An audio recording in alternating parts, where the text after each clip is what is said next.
Hello students, welcome to Paragon classes. Class 12th के आज के लेक्चर में हम उस चैप्टर को कंटिन्यू करेंगे आगे जो लास्ट टर्न पर स्टार्ट किया था आपने, इलेक्ट्रोमैग्नेटिक इंडक्शन। और इस चैप्टर में आपको मैग्नेटिक फ्लक्स के बारे में पूरी नॉलेज दी गई थी, क्योंकि ये चैप्टर मैग्नेटिक फ्लक्स के बारे में ही बेस्ड है। तो जिन बच्चों को मैग्नेटिक फ्लक्स के बारे में जानकारी है कि मैग्नेटिक फ्लक्स क्या होता है और कैसे फाइंड आउट किया जाता है, ये दोनों बातें सेपरेटली हैं कि मैग्नेटिक फ्लक्स क्या होता है। The number of magnetic lines of forces crossing the surface normally, वो लाइंस जो किसी भी कॉइल वगैरह में से नॉर्मली ही जा रही हैं, इनकी काउंटिंग और उसको फाइंड आउट करने का फॉर्मूला भी आपको सिखा दिया था, यूनिट वगैरह एवरीथिंग। अब हम इस चैप्टर में आगे बढ़ते हैं और आपको सिखाते हैं इलेक्ट्रोमैग्नेटिक इंडक्शन क्या होता है, फैराडे लॉ क्या होते हैं, ये सारी बातें हम आज डिस्कस करते हैं। तो चलते हैं अपने चैप्टर की तरफ। तो हम आ गए हैं अपने आज के टॉपिक पर, जो चैप्टर का नाम भी है और आज का हमारा टॉपिक भी है। यह आपके सामने टॉपिक ऑलरेडी लिखा दिख रहा है, इलेक्ट्रोमैग्नेटिक इंडक्शन। अब ये इलेक्ट्रोमैग्नेटिक इंडक्शन क्या है? ये एक नेचुरल फिनोमिनन है। सबसे पहले आप ये बात ध्यान से समझ लें।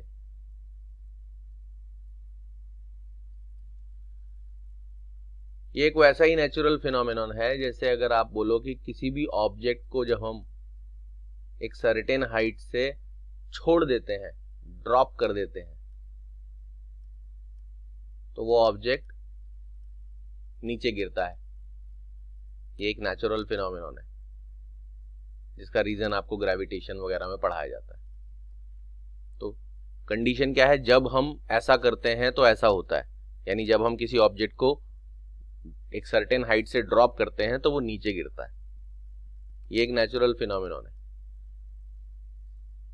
ठीक उसी तरह इलेक्ट्रोमैग्नेटिक इंडक्शन भी एक नेचुरल फिनोमिनन है और उसकी भी एक कंडीशन है। वो फिनोमिनन क्या है और कब टेक प्लेस करता है, आपको यही समझना है। अब सबसे पहले इस फिनोमिनन को समझने के लिए हम दिखाते हैं बच्चों को ये डेफिनेशन। ये डेफिनेशन कहती है electromagnetic induction is the phenomenon. अभी मैंने क्या बोला था ये बात कि इलेक्ट्रोमैग्नेटिक इंडक्शन एक फिनोमिनन है।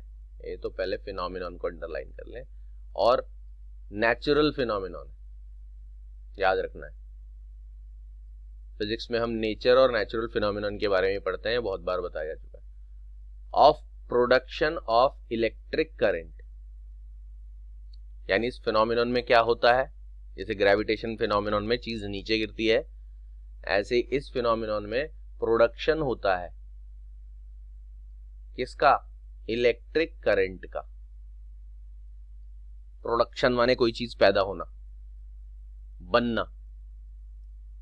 तो प्रोडक्शन मतलब प्रोड्यूस करना या प्रोड्यूस होना। तो प्रोड्यूस होता है या बनता है, कहना चाहिए क्या? Electric current. और ब्रैकेट में लिखा है और ईएमएफ।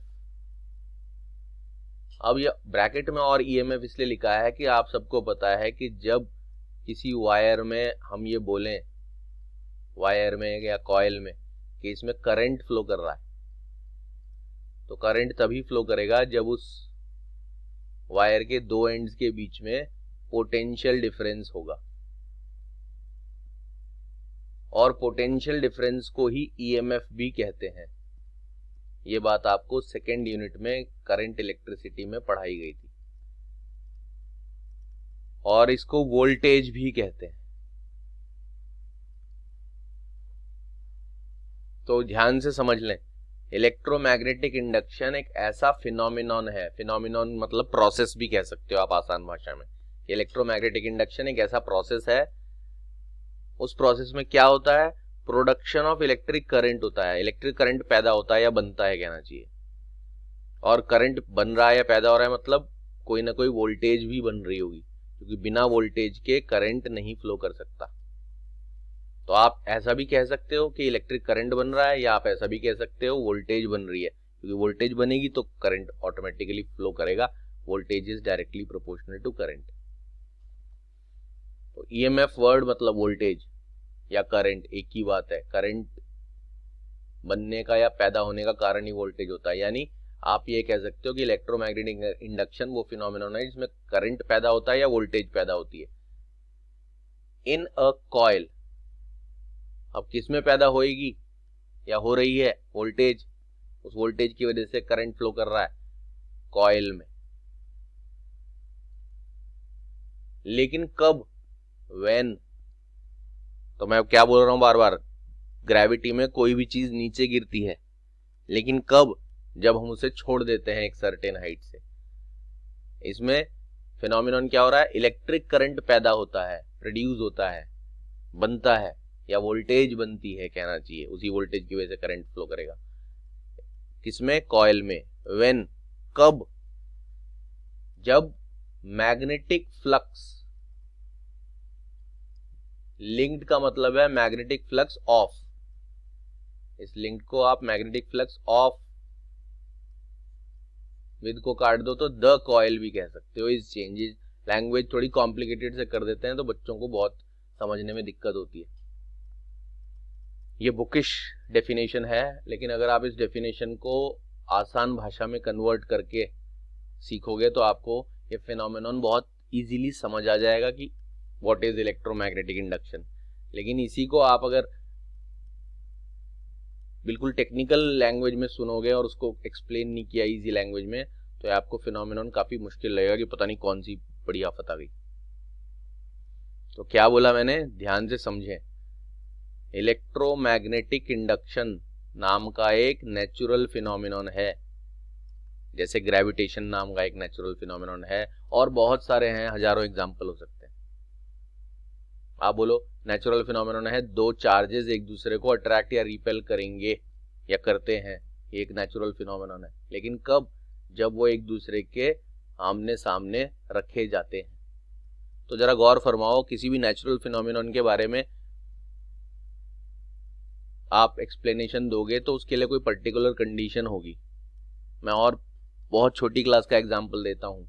बारिश होती है, ये एक नेचुरल फिनोमेनन है, लेकिन बारिश तब होती है जब वाटर इवापोरेट होके ऊपर जाके बादल बन जाता है। यानी हर नेचुरल फिनोमेनन के होने के पीछे एक प्रोसीजर है या कंडीशन है कहना चाहिए। अगर वाटर इवापोरेट होके ऊपर नहीं जाएगा तो रेन भी नहीं होगी।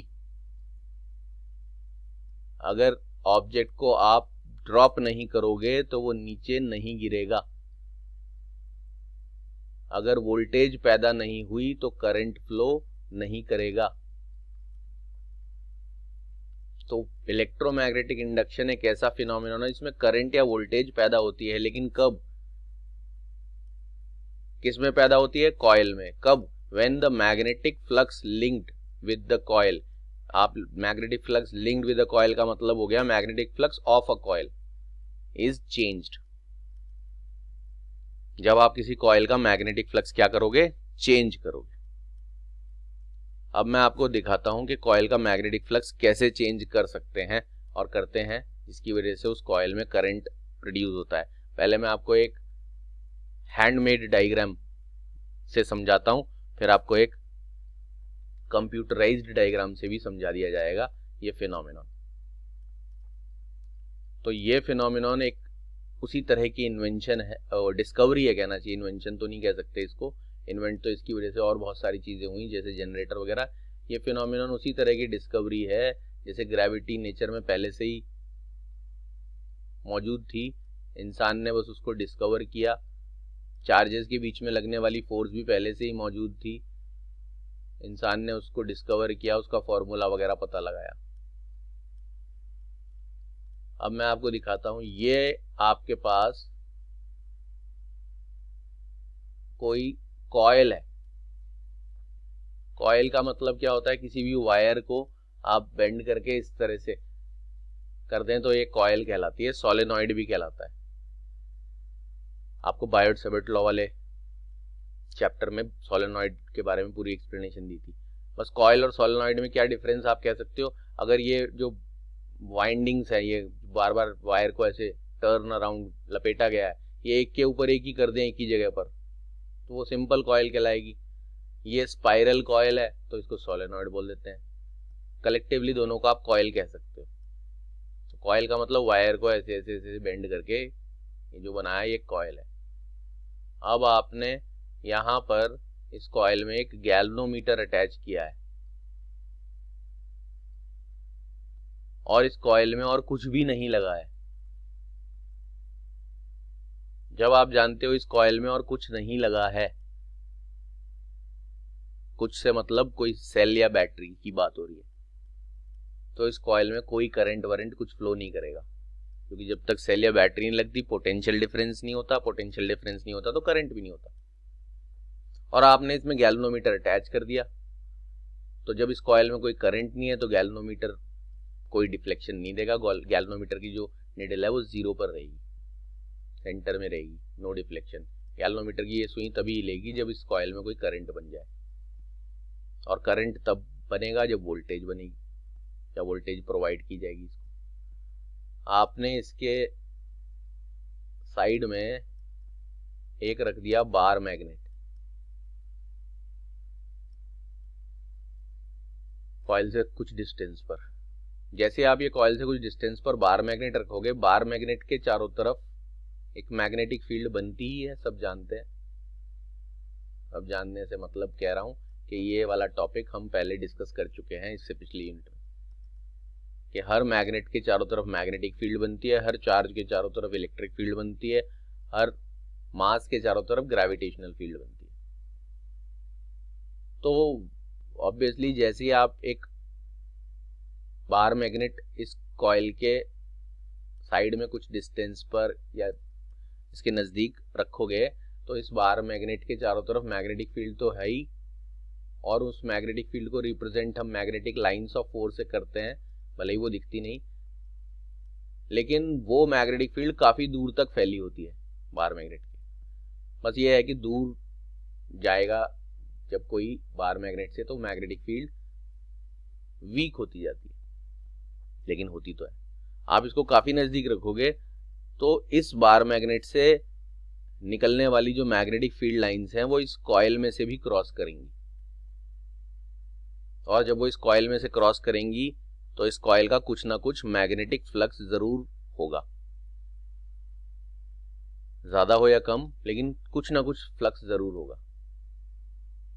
और अगर चाहे तो उसे फाइंड आउट भी किया जा सकता है। मैंने बताया बच्चों को, आपको मैग्नेटिक फील्ड का वैल्यू क्या है वो पता होना चाहिए, और एरिया ऑफ द कॉइल पता होना चाहिए, और मैग्नेटिक फील्ड और एरिया वेक्टर के बीच का एंगल, तो आप फ्लक्स फाइंड आउट कर सकते हो चाहो तो।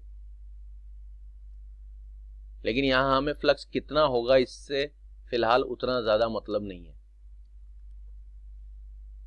यानी फ्लक्स हमें फाइंड आउट नहीं करना।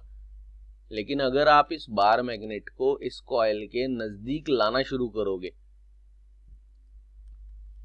तो जैसे जैसे कॉइल ये बार मैग्नेट इस कॉइल के पास पास पास आता जाता है, तो आपको ये तो कॉमन सेंस के हिसाब से पता चलेगा ही कि जितना नजदीक आप इस कॉइल के इस बार मैग्नेट को लाओगे, उतनी ज्यादा मैग्नेटिक फील्ड की लाइंस इस कॉइल से गुजरना शुरू करेंगी। और जैसे जैसे आप इस बार मैग्नेट को नजदीक लाते जाओगे, number of lines crossing the coil बढ़ता जाएगा। इसका मतलब जो फ्लक्स है वो भी इंक्रीज होता जाएगा। जैसे ही आप इस बार मैग्नेट को स्टॉप कर देते हो, जितना फ्लक्स है उतना ही रहेगा, बढ़ना बंद रहेगा तो कुछ ना कुछ, लेकिन बढ़ेगा नहीं। अगर आप इस बार मैग्नेट को अब इस कॉइल से दूर ले जाना शुरू करोगे, तो जो फ्लक्स है वो डिक्रीज होने लग जाएगा। यानी जब जब आप इस बार मैग्नेट को इस कॉइल के नजदीक लाओगे या दूर ले जाओगे, जो आपका फ्लक्स है वो इंक्रीज और डिक्रीज होगा। और उसका सिंपल रीजन है, वैल्यू से भी फिलहाल मतलब नहीं है, आप ये तो जानते हो कि जितना नजदीक आप इसके रखोगे उतनी ज्यादा लाइंस इस कॉइल में से पास होंगी, और कॉइल्स में से पास होने वाली मैग्नेटिक फील्ड लाइंस ही नॉर्मली जो पास होंगी, मैग्नेटिक फील्ड लाइंस, वो इस कॉइल का फ्लक्स होंगी। और नजदीक लाने पर वो फ्लक्स बढ़ेगा और दूर ले जाने पर फ्लक्स कम होगा। इंक्रीज और डिक्रीज दोनों केसेस में ही फ्लक्स चेंज तो होगा ही। और जब जब ऐसा होता है, ये प्रैक्टिकली देखा गया, नेचुरल फिनोमेनन इसीलिए कहते हैं कि जो चीज नेचर में अपने आप होती है, जैसे आप ऑब्जेक्ट को एक सर्टेन हाइट से छोड़ देते हो तो वो अपने आप नीचे गिरता है, आपको उसे पकड़ के नीचे नहीं लाना पड़ता। तो जो चीज नेचर में होती है अपने आप, वो नेचुरल फिनोमेनन है, बस छोड़ना एक कंडीशन है, जैसे ऑब्जेक्ट को छोड़ना। ऐसे ही यहां पर ऐसा देखा गया कि जब जब इस बार मैग्नेट को इस कॉइल के नजदीक ला रहे थे, तो ये जो गैल्वेनोमीटर है, इसकी जो निडल है वो डिफ्लेक्शन दे रही थी। जैसे ही आप बार मैग्नेट को रोक देते थे, स्टॉप कर देते थे किसी भी पर्टिकुलर जगह, बार में ये गैल्वेनोमीटर की निडल वापस जीरो पे आ जाती थी। जब आप इस बार मैग्नेट को दूर ले जा रहे थे, तब फिर से गैल्वेनोमीटर की जो निडल है वो डिफ्लेक्शन देना शुरू कर देती है। जैसे ही स्टॉप करते हैं, गैल्वेनोमीटर की निडल वापस जीरो पर। तो एक्सपेरिमेंट से ये पता चल रहा है, एक्सपेरिमेंट और उसके ऑब्जर्वेशन से, कि जब बार मैग्नेट इस कॉइल के नजदीक आ रहा है तब गैल्वेनोमीटर की निडल डिफ्लेक्शन दे रही है, यानी तब उस कॉइल में करंट ऑटोमेटिकली प्रोड्यूस हो गया। किसी ने बाहर से नहीं भेजा इसमें करंट, कोई बैटरी शैटरी तो कुछ लगी नहीं है।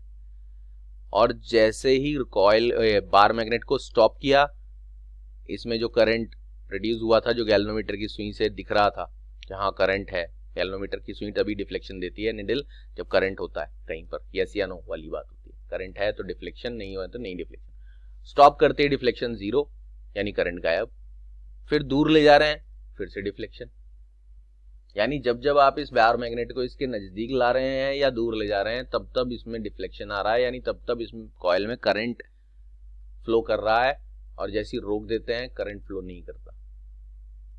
रोक देने पर जो फ्लक्स है वो चेंज होना बंद हो जाता है, जितना है उतना ही रहता है, जितनी लाइंस गुजर रही हैं उतनी गुजरती रहेंगी। लेकिन नजदीक लाने पर फ्लक्स चेंज होता है, और चेंजिंग में क्या होता है, इंक्रीज, और दूर ले जाने पर फ्लक्स चेंज होता है, यानी डिक्रीज। तब तब इसमें करंट फ्लो करता हुआ पाया गया, वो गैल्वेनोमीटर दिखा रहा है, उसका प्रूफ है कि गैल्वेनोमीटर की निडल तब तब सिर्फ हिल रही है।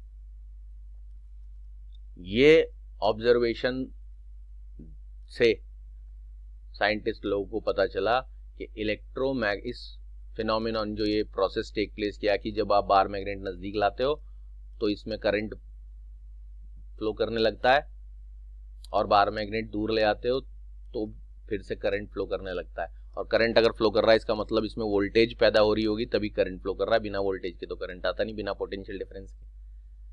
तो इस फिनोमेनन को नाम दिया गया इलेक्ट्रोमैग्नेटिक इंडक्शन, जो कि इस चैप्टर का भी नाम है, जो कि एक नेचुरल फिनोमेनन का नाम है, इलेक्ट्रोमैग्नेटिक इंडक्शन।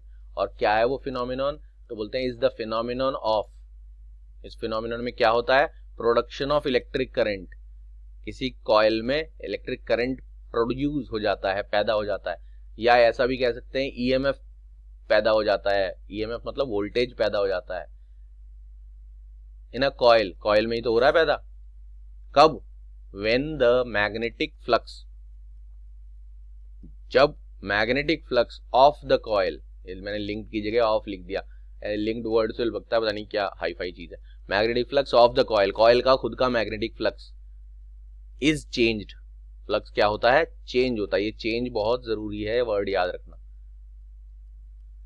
फ्लक्स चेंज होगा तभी इस कॉइल में करंट या वोल्टेज बनेगी, पैदा होगी।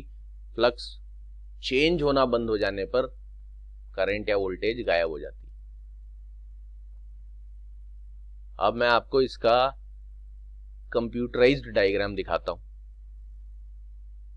तो उसके लिए मैं ये सारी चीज क्लियर कर देता हूं।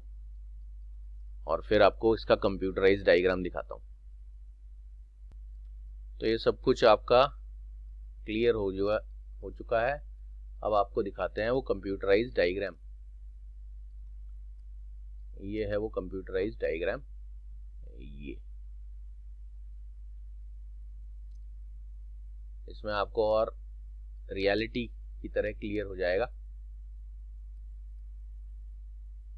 कि असली में ये कॉइल कैसे दिखता है, ये रियलिटी में कैसा प्रोसीजर होता है। ये थोड़ा सा डिजिटल डायग्राम से और अच्छा क्लियर होता है। देखें इस डायग्राम में आपको एक सिलेंडर, कोई ऑब्जेक्ट है, सिलेंड्रिकल ऑब्जेक्ट, उसके ऊपर कॉइल बांधी है। आप इस ऑब्जेक्ट को हटा भी सकते हो यहाँ से। बस इस ऑब्जेक्ट के होने से कॉइल के अंदर का मीडियम एयर वैक्यूम नहीं रहेगा। कई बारी इस करंट के इफेक्ट को ज़्यादा अच्छा करने के लिए कॉइल किसी आयरन या सॉफ्ट आयरन के सिलेंडर पर बांध दी जाती है, जिससे और अच्छा मैग्नेटिक फील्ड बने, क्योंकि वो आयरन भी मैग्नेटाइज हो जाए। तो आप ABCD 4 डायग्राम देख रहे हो। इन चारों डायग्राम में सबसे पहले आप ए डायग्राम देखें। ए डायग्राम में ये दिखाया है कॉइल तो जैसा अपनी जगह है वैसे ही है, और इसमें गैल्वेनोमीटर ये लगा है, कोई बैटरी वगैरह कुछ नहीं लगी है। यहाँ पर आप गौर से देखो, ये बार मैग्नेट जो मैंने अभी आपको हैंडमेड डायग्राम से बनाकर भी दिखाया था, ये बार मैग्नेट में ये जो एरो है ये शो कर रहा है कि this bar magnet is moving towards the coil. और ये जो आप एरोज देख रहे हैं ये वाले, ये इस बार मैग्नेट की मैग्नेटिक फील्ड ऐसे ये नॉर्थ से ऐसे साउथ में जारी होगी, लेकिन यहाँ ये थोड़े निकलते हुए दिखाई है। जब आप इस बार मैग्नेट को इसके नज़दीक ले जा रहे हो टूवर्ड्स द कॉइल, तो इसमें से निकलने वाली, जो बार मैग्नेट में से निकलने वाली मैग्नेटिक फील्ड लाइंस हैं, वो और ज़्यादा इस कॉइल में से एंटर होने लगेंगी, यानी इस कॉइल का फ्लक्स इंक्रीज होने लगेगा। हमें चेंज वर्ड बोला गया है कि यहाँ पर magnetic flux of the coil change होना चाहिए। तो चेंज में दोनों चीजें आ जाती हैं, इंक्रीज भी और डिक्रीज भी। तो यहाँ फ्लक्स इंक्रीज हो रहा है, तो ये गैल्वेनोमीटर की जो निडल आप देख रहे हैं, और इसमें यहाँ एरोज से दिखाया गया है कि इस कॉइल में करंट फ्लो कर रहा है। अब ये ले जाते देखो, ये सिलेंड्रिकल के अंदर ले गए, हॉलो है ना, तो अंदर भी ले जाएगी, और अंदर ले जाते ही रोक दिया। स्टेशनरी मतलब बार मैग्नेट अब रेस्ट में आ गया।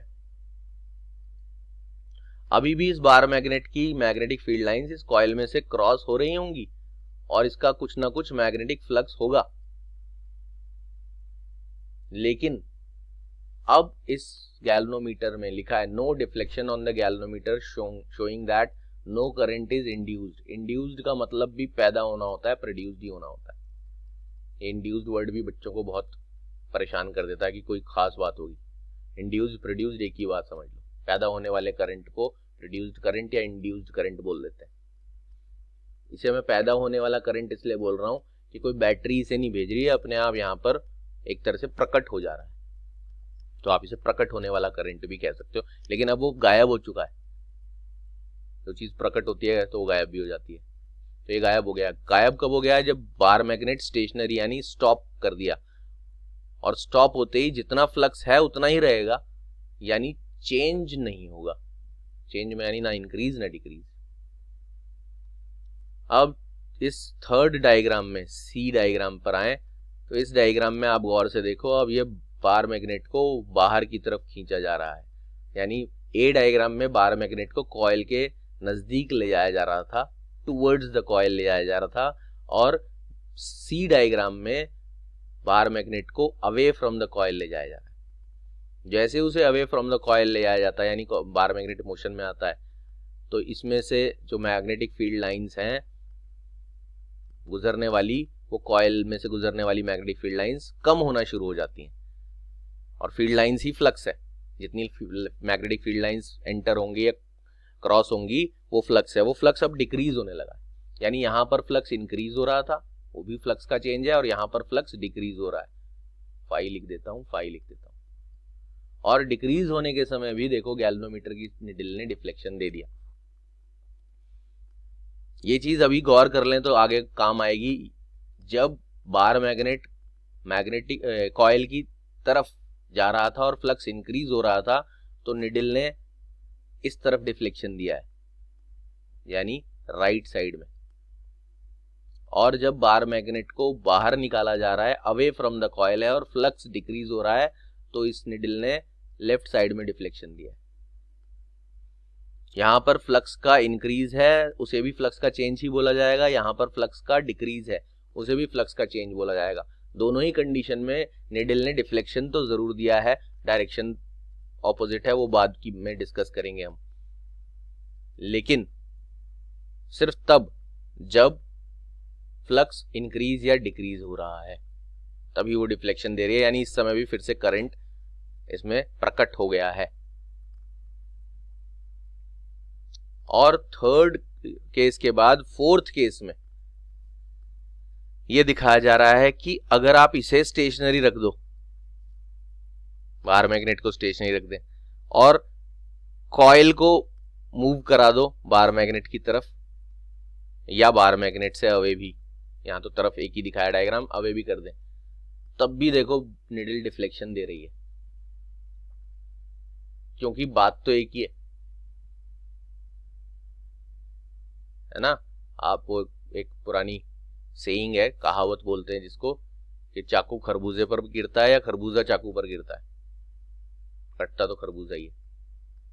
तो वही बात है, आप बार मैग्नेट को कॉइल की तरफ ले जाओ या कॉइल को बार मैग्नेट की तरफ ले जाओ, दोनों ही केसेस में बार मैग्नेट से निकलने वाली मैग्नेटिक फील्ड लाइन जो कि कॉइल में से गुजर रही हैं, जो कि कॉइल का मैग्नेटिक फ्लक्स है, वो इंक्रीज या डिक्रीज होगा। और इंक्रीज डिक्रीज होने के समय ही इस कॉइल में करंट प्रकट होता है, पैदा होता है। और इंक्रीज डिक्रीज दोनों को ही चेंज कहते हैं। बी वाले केस में ये स्टेशनरी बोल दिया, यानी दोनों रुक गए हैं। इसमें भी डी वाले केस में भी ऐसे होगा। अब इसमें दिखाया कॉइल को हम बार मैग्नेट की तरफ ले जा रहे हैं तो भी गैल्वेनोमीटर ने डिफ्लेक्शन दिया। जैसे ही आप इसको स्टॉप करोगे वापस गैल्वेनोमीटर की सुई जीरो पर आ जाएगी, सारा करंट जो प्रकट हुआ था वो गायब हो जाएगा, डिसअपियर हो जाएगा। तो ये एक प्रैक्टिकल एक्सपेरिमेंट से ये बात साबित की जा रही है, शो की जा रही है कि इलेक्ट्रोमैग्नेटिक इंडक्शन, इस वर्ड का मीनिंग है किसी कॉइल में करंट का पैदा होना, और करंट का पैदा होना का मतलब वोल्टेज का पैदा होना। जो करंट पैदा हुआ है इस चैप्टर में बार बार उसे इस नाम से पुकारा जाएगा, इंड्यूस्ड करंट। लेकिन आप इस इंड्यूस्ड करंट को यह समझना कोई अलग टर्म है, ये वही बात है, सिंपल करंट। बस ये किसी बैटरी की वजह से नहीं आया है, ये अपने आप बन गया है, प्रोड्यूस हो गया है, तो पैदा हो गया है, तो इसलिए इसको इंड्यूस्ड करंट कहते हैं। और दूसरा वर्ड आएगा इंड्यूस्ड ईएमएफ। इंड्यूस्ड वर्ड तो दोनों ही केसेस में पैदा होने के लिए है, प्रकट होने के लिए है। ईएमएफ का मतलब वोल्टेज। और ये दोनों बातें इसलिए बोल देते हैं क्योंकि आपने तो कोई वोल्टेज लगाई नहीं, और बिना वोल्टेज ये करंट फ्लो नहीं करता। करंट फ्लो कर रहा है, इसका मतलब वोल्टेज भी पैदा हो रही होगी, उस पैदा होने वाली वोल्टेज ने ही करंट को फ्लो करवाया है या पैदा किया है। तो इसलिए इलेक्ट्रोमैग्नेटिक इंडक्शन एक ऐसा फिनोमिनन है जिसमें किसी कॉइल में इलेक्ट्रिक करंट या वोल्टेज प्रोड्यूस हो जाती है। कब? जब उस कॉइल का मैग्नेटिक फ्लक्स चेंज होता है। और चेंज का मतलब मैंने क्या बोला, इंक्रीज या डिक्रीज, किसी भी प्रकार से। ये तो एक एग्जांपल है, ऐसे हजारों टाइप हैं जो आपको सर्च करोगे मिल जाएंगे। कुछ एग्जांपल्स हम आपको जैसे जैसे चैप्टर आगे बढ़ेगा दिखाएंगे, जिसमें बहुत सारे अलग अलग टाइप्स हैं जिससे आप किसी भी कॉइल का मैग्नेटिक फ्लक्स इंक्रीज या डिक्रीज कर सकते हो, यानी चेंज कर सकते हो। और जब आप चेंज करोगे या किसी कंडीशन में चेंज अपने आप हो जाए तो वहां पर उस कॉइल में बिना कोई बैटरी शैटरी लगाए अपने आप ही करंट फ्लो करने लगता है। तो इस करंट के अपने आप बन जाने को, पैदा हो जाने को, प्रोड्यूस हो जाने को, इंड्यूस्ड हो जाने को इलेक्ट्रोमैग्नेटिक इंडक्शन, जो इस चैप्टर का भी नाम है, ये कहा जाता है। तो आपको ये बात अब डेफिनेशन के तौर पे रटना नहीं, समझ आने के बाद हमेशा के लिए याद हो जाना चाहिए कि आप कोई पूछे भाई ग्रेविटेशन क्या होता है, कि ऑब्जेक्ट को अगर आप छोड़ते हो तो अर्थ उसे अपनी तरफ एक फोर्स से खींचती है और इस फिनोमिनन को ग्रेविटेशन बोलते हैं। तो आप बोलोगे इलेक्ट्रोमैग्नेटिक इंडक्शन एक ऐसा फिनोमिनन है जिसमें किसी कॉइल में करंट पैदा हो जाता है या वोल्टेज पैदा हो जाती है, बन जाती है, प्रोड्यूस हो जाती है जब उस कॉइल का मैग्नेटिक फ्लक्स चेंज होता है। फ्लक्स क्या होता है? कॉइल में से मैग्नेटिक फील्ड लाइंस जितनी गुजर रही हैं उसका नंबर, और ये नंबर चेंज यानी इंक्रीज डिक्रीज कब होगा? जब या तो आप कॉइल को बार मैग्नेट के नजदीक ले जाओगे या बार मैग्नेट को कॉइल के नजदीक ले जाओगे। नजदीक ले जाने पर इंक्रीज होगा, दूर ले जाने पर डिक्रीज होगा। रोक देंगे तो जितना फ्लक्स है उतना ही रहेगा। फ्लक्स का होना करंट प्रोड्यूस होने की कंडीशन नहीं है, फ्लक्स का इंक्रीज या डिक्रीज होना यानी चेंज होना करंट के प्रोड्यूस होने की कंडीशन है। और करंट प्रोड्यूस हो गया तो इसका सबूत है कि वोल्टेज भी जरूर प्रोड्यूस हुई होगी, जिसको हम ईएमएफ बोलेंगे। यहाँ पर जब भी वर्ड ईएमएफ आए वोल्टेज सोच लेना, उसे वोल्टेज बोल रहा है दिमाग में। वोल्टेज के बिना करंट फ्लो नहीं करता। तो प्रोड्यूस होने वाली वोल्टेज को इंड्यूस्ड वोल्टेज कहते हैं और प्रोड्यूस होने वाले करंट को इंड्यूस्ड करंट कहते हैं। तो अब आपको इलेक्ट्रोमैग्नेटिक इंडक्शन का फिनोमेनन अच्छी तरह समझा दिया गया। अगला जो टॉपिक आज हम बच्चों को डिस्कस करेंगे वो टॉपिक इस इलेक्ट्रोमैग्नेटिक इंडक्शन के बारे में फुल डिटेल जानकारी आपको देगा। तो चलते हैं अगले टॉपिक की तरफ। ये आपके सामने पेश किया जाता है अगला टॉपिक। टॉपिक आपके सामने लिखा है Faraday's laws of electromagnetic induction, जिसमें से आप इलेक्ट्रोमैग्नेटिक इंडक्शन नाम के प्रोसेस को अभी अभी सीख कर आए हो। आए नहीं हो मतलब अभी अभी बैठे बैठे सीखे हो। अब ये इलेक्ट्रोमैग्नेटिक इंडक्शन जो फिनोमेनन है उसकी खोज मतलब उसको डिस्कवर, नेचुरल फिनोमेनन है, नेचर में पहले से ही था लेकिन पहले किसी को पता नहीं था। इसका पता लगाया जिस सज्जन ने, ये हैं वो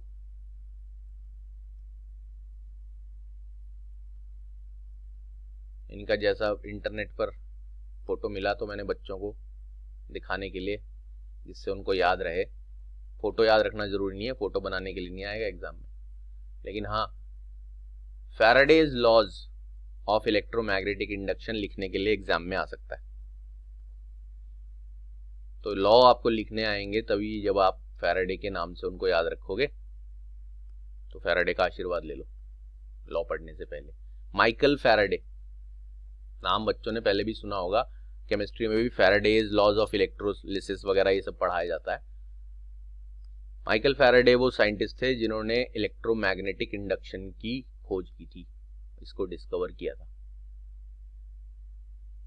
और इस लॉ की खोज करने के बाद, या इस लॉ नहीं कहना चाहिए, इस फिनोमिनन, नेचुरल फिनोमिनन है, उसकी खोज करने के बाद उन्होंने इस फिनोमिनन के बारे में 3 लॉ बनाए। वो 3 लॉ हम बच्चों को पढ़ा देते हैं। तो ये हैं वो 3 लॉज जो यहां लिखे हैं, जिनको हम एक्सप्लेन कर देते हैं फटाफट इसलिए बोल रहा हूं कि उसमें से 90% एक्सप्लेन किया जा चुका है। तो इसलिए बस जो प्रोसेस मैंने एक्सप्लेन किया वो इतना ज्यादा डिटेल में कर दिया है कि लॉ पढ़ने और समझने में दिक्कत होगी नहीं। पहले के 2 लॉ अच्छी तरह एक्सप्लेन ऑलरेडी हो चुके हैं, मैं जस्ट उनको रीड आउट करता हूं। तो पहला लॉ हम दिखाते हैं बच्चे को, ये है आपके सामने लिखा है व्हेन एवर, जब कभी, मैग्नेटिक फ्लक्स मतलब क्या, number of magnetic lines linked with को मैंने बोला ऑफ बोल लिया करो, व्हेनेवर यानी जब कभी magnetic flux of a circuit का मतलब लूप ऑफ वायर और कॉइल, ये जो आपको अभी बनाकर दिखाया ऐसे गैल्वेनोमीटर लगा हुआ, इसको एक सर्किट भी बोल सकते हैं। बस सर्किट पहले जो आपने सीखा वहां गैल्वेनोमीटर की जगह कोई सेल वेल लगा होता था जो करंट भेज रहा होता था। यहाँ करंट कोई भेज नहीं रहा, गैल्वेनोमीटर लगाया, जब करंट पैदा होगा गैल्वेनोमीटर बता देगा, जब करंट गायब होगा गैल्वेनोमीटर बता देगा। मतलब उसकी निडल डिफ्लेक्शन देगी तो मतलब करंट प्रोड्यूस हो गया है, निडल 0 पर चली जाएगी मतलब करंट गायब हो गया। तो फर्स्ट लॉ क्या बोलता है, व्हेन एवर, जब कभी, मैग्नेटिक फ्लक्स यानी मैग्नेटिक लाइंस जो गुजर रही हैं of a coil, circuit, loop of wire और कॉइल एक ही बात है, चेंजेस माने बदलेगा यानी इंक्रीज या डिक्रीज होगा, इंड्यूस्ड ईएमएफ, देखो मैंने क्या कहा था, ये बच्चे वर्ड इंड्यूस ईएमएफ सुन के घबरा जाते हैं, बोलते हैं पता नहीं कौन सी नई बला आ गई है। इज प्रोड्यूस्ड बोलता है इंड्यूस्ड ईएमएफ प्रोड्यूस हो जाएगा, बन जाएगा, जन्म ले लेगा, पैदा हो जाएगा। इंड्यूस्ड ईएमएफ क्या है, बोलते सीधा बोलो वोल्टेज, यानी फर्स्ट लॉ कहता है फैराडे का कि जब कभी, व्हेन एवर मैग्नेटिक फ्लक्स यानी मैग्नेटिक फील्ड लाइंस जो गुजरती हैं नॉर्मली ऑफ अ कॉइल, किसी कॉइल में से गुजरने वाली मैग्नेटिक फ्लक्स या मैग्नेटिक फील्ड की लाइंस चेंज होंगी, ज्यादा हो जाएंगी लाइंस गुजरने वाली या कम हो जाएंगी, वोल्टेज, इसे वर्ड को इंड्यूस्ड ईएमएफ पढ़ने के साथ साथ दिमाग में पढ़ना, वोल्टेज इज प्रोड्यूस, उस कॉइल में वोल्टेज बन जाएगी। अब इसने वोल्टेज क्यों कहा, क्योंकि वोल्टेज बनेगी तभी तो क्या बनेगा, करंट, बिना वोल्टेज के करंट बनता नहीं है। इस वोल्टेज को ये इंड्यूस्ड ईएमएफ नाम लिख लिख के डराते हैं बच्चे। तो आपको मन में बोलना, भले इंड्यूस्ड ईएमएफ है, थोड़ा स्टाइल में बोलना चाहिए, लेकिन मन में ये याद रखना है कि जब कभी किसी कॉइल का मैग्नेटिक फ्लक्स चेंज होगा, इंक्रीज या डिक्रीज होगा, उसमें वोल्टेज पैदा हो जाती है जिसको हम इंड्यूस्ड ईएमएफ कहते हैं, और वोल्टेज पैदा हो जाएगी तो करंट भी पैदा हो जाएगा। वो करंट को ये गैल्वेनोमीटर दिखा देता है। ये बात आपको अभी थोड़ी देर पहले ही समझाई है विद डायग्राम। सेकेंड लॉ कहता है, साइंटिस्ट लोगों को 3 लॉ बनाने की बड़ी आदत थी। न्यूटन के 3 लॉज ऑफ मोशन है, थर्मोडायनेमिक्स के भी 3 लॉ हैं, जीरोथ लॉ, फर्स्ट लॉ और सेकेंड लॉ। ऐसे काफी जगह पर देखना 3 लॉ करके बनाए होंगे। तो ये सेकेंड लॉ कहता है द इंड्यूस्ड ईएमएफ, यानी इंड्यूस्ड ईएमएफ मतलब वो जो वोल्टेज पैदा हुई है, ठीक है। ईएमएफ तो सेल से आने वाली वोल्टेज को कह देते थे। ईएमएफ वर्ड को मैंने बहुत डिटेल में एक्सप्लेन किया है, जिन बच्चों ने करंट इलेक्ट्रिसिटी चैप्टर देखा है, लेक्चर्स देखे हैं उसके, उनको याद होगा, बहुत डिटेल में ईएमएफ को एक्सप्लेन किया है, पूरे सेल के बनने की इतिहास पढ़ाई है। बस उस ईएमएफ के आगे इंड्यूस लिखने का मतलब, अब ये सेल से भेजा जाने वाला ईएमएफ नहीं है, सेल का वोल्टेज नहीं है, ये वोल्टेज इसमें प्रोड्यूस हुआ है, बार बार बोल रहा हूं मैं, प्रकट हो गया है अपने आप ही, किसी सेल वेल ने नहीं भेजा। तो द इंड्यूस्ड ईएमएफ यानी वो वोल्टेज जो प्रकट हुआ है, लास्ट, एक लास्ट का मतलब होता है आखिरी, कि मैं लास्ट आया हूं रेस में, मतलब आखिरी नंबर पर आया हूं। एक लास्ट का मतलब बरकरार रहता है या उसमें पैदा रहेगा, कायम रहेगा, एज लॉन्ग एज, जब तक के the change in magnetic flux continues, यानी ये जो ईएमएफ इसमें इंड्यूस हुआ है ये तब तक उसमें बरकरार रहेगा जब तक कि मैग्नेटिक फ्लक्स का चेंज यानी इंक्रीज या डिक्रीज होता रहे। कंटिन्यूस मतलब होता रहे। जैसे फ्लक्स होना जरूरी नहीं, फ्लक्स का चेंज होता रहे। जैसे ही फ्लक्स हुआ क्या, कांस्टेंट, कांस्टेंट मतलब चेंज होना बंद हो जाए। और अभी भी दिखाया था चेंज होना कब बंद हो जाता है, ये देखो जब ये स्टेशनरी हो जाता है, यानी बार मैग्नेट को भी रोक दिया, कॉइल को भी रोक दिया। जब तक बार मैग्नेट इसके नजदीक आ रहा था तब भी करंट था, बार मैग्नेट इससे दूर जा रहा था तब भी करंट था, कॉइल बार मैग्नेट के नजदीक आए या दूर जाए तब भी करंट रहेगा। करंट कब गायब होगा, यानी वोल्टेज कब गायब होगा, वोल्टेज गायब होगा तो करंट गायब हो ही जाएगा। ये जब फ्लक्स चेंज होना बंद हो जाएगा, और फ्लक्स चेंज होना तब होता है जब ये स्टेशनरी हो जाता है। तो दूसरा लॉ कहता है कि ये वोल्टेज तब तक इसमें कायम रहेगा, यानी करंट तब तक इसमें कायम रहेगा, एज लॉन्ग एज, जब तक कि the change in magnetic flux continues, यानी मैग्नेटिक फ्लक्स का चेंज होता रहे। जैसे ही मैग्नेटिक फ्लक्स का चेंज बंद हुआ, चेंज बंद होने का मतलब कांस्टेंट, कितना भी ज्यादा फ्लक्स हो, बढ़ना या कम होना रुक गया, इंड्यूस्ड ईएमएफ यानी वो जो वोल्टेज पैदा हुई थी वो गायब हो जाएगी। और थर्ड लॉ कहता है the magnitude of the induced EMF. अब ये वर्ड भी बड़ा हैवी सा लगता है सुनने में, मतलब इसका बोलोगे खुदा पहाड़ निकला चूहा, वो भी मरा हुआ। Magnitude of the induced EMF, magnitude मतलब वैल्यू, और इंड्यूस्ड ईएमएफ मतलब वोल्टेज जो पैदा हुआ है।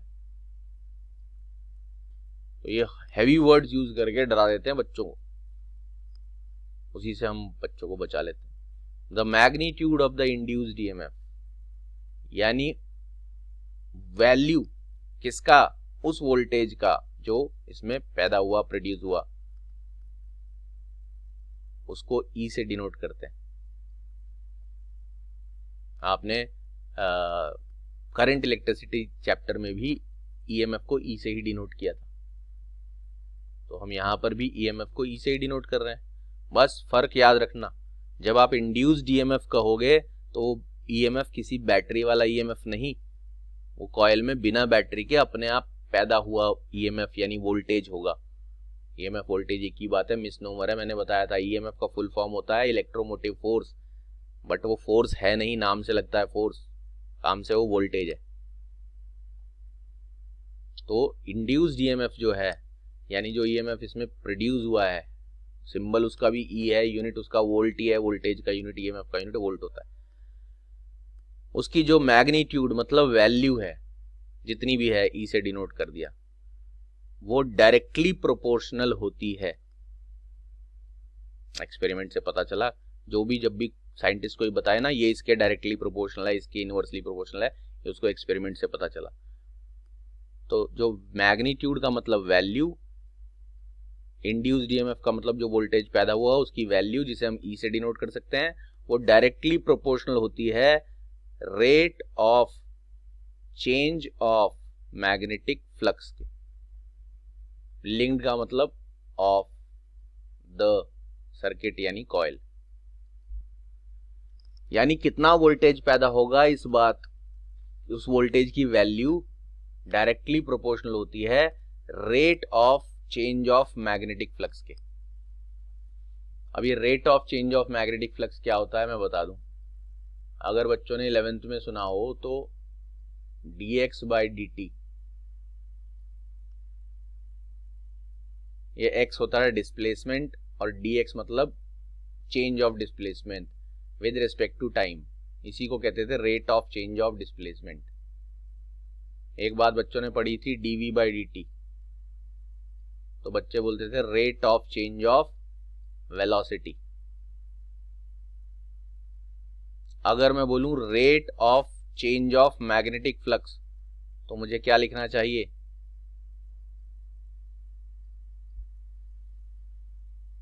फ्लक्स का सिंबल फाई है, डी फाई का मतलब चेंज इन फ्लक्स, और रेट का मतलब किसी भी चीज के rate of change of flux का मतलब होता है कितना फ्लक्स चेंज हुआ कितने टाइम में, यानी विद रेस्पेक्ट टू टाइम। तो तीसरा लॉ ये कहता है कि जितना ज्यादा तेजी से फ्लक्स चेंज होगा उतना ज्यादा उस कॉइल में वोल्टेज प्रोड्यूस होगा। इसको हम बहुत डिटेल में पढ़ेंगे थर्ड लॉ को, थर्ड लॉ ही ऐसा है जो आपको अब एक्सप्लेन करने के लिए आगे कंटिन्यू करना है। इसमें से फर्स्ट लॉ और सेकंड लॉ तो मैंने बच्चों को इलेक्ट्रोमैग्नेटिक इंडक्शन का फिनोमिनन एक्सप्लेन करने के दौरान ही ढंग से एक्सप्लेन कर दिया, इसीलिए मैंने उस पर ज्यादा एफर्ट लगाया, क्योंकि मुझे पता है कि फैराडे के लॉ की जब बात आएगी तो फर्स्ट और सेकंड आपको पहले से आता होगा, सारा आपका जो अटेंशन है वो थर्ड लॉ पर ही होना चाहिए, क्योंकि यही लॉ वहां पर नहीं है जहां इलेक्ट्रोमैग्नेटिक इंडक्शन एक्सप्लेन किया। तो आपको एक बार याद दिला दें, पहला लॉ आप जानते हो कि जब भी किसी कॉइल का मैग्नेटिक फ्लक्स चेंज होगा उसमें वोल्टेज प्रोड्यूस होगी, करंट प्रोड्यूस होगा, वोल्टेज की वजह से करंट, उस वोल्टेज को ही इंड्यूस्ड ईएमएफ कहते हैं। और वो इंड्यूस्ड ईएमएफ यानी वो जो वोल्टेज पैदा हुई है, प्रोड्यूस हुई है, वो तब तक रहेगी जब तक फ्लक्स का चेंज होता रहे। फ्लक्स होने से नहीं, फ्लक्स के चेंज होने से। फ्लक्स कितना भी ज्यादा हो, अगर कांस्टेंट हो गया तो ईएमएफ गायब हो जाएगा, और वो ईएमएफ की वैल्यू यानी उस वोल्टेज की वैल्यू उतनी ज्यादा होगी जितना ज्यादा rate of change of magnetic flux होगा, यानी जितनी ज्यादा तेजी से फ्लक्स चेंज होगा। अब ये फ्लक्स कितनी ज्यादा तेजी से और कैसे चेंज होता है, यानी इस चीज का अभी पूरा एक्सप्लेनेशन एक साथ यहां पर नहीं दिखाया जा रहा है। इसके पूरे एक्सप्लेनेशन के लिए और पूरी कैलकुलेशन और आगे की चीजों के लिए आपको अगले वीडियो का वेट करना पड़ेगा। अगले लेक्चर में सिर्फ थर्ड लॉ से ही और इसके पूरे बचे हुए एक्सप्लेनेशन से हमारा क्लास स्टार्ट होगा। तो आप जब तक बच्चे यहां तक रिवाइज कर लें अच्छी तरह, अब उनसे मुलाकात होगी नेक्स्ट लेक्चर में विद थर्ड लॉ ऑफ या third Faraday's laws of electromagnetic induction. तो तब तक के लिए goodbye and take care.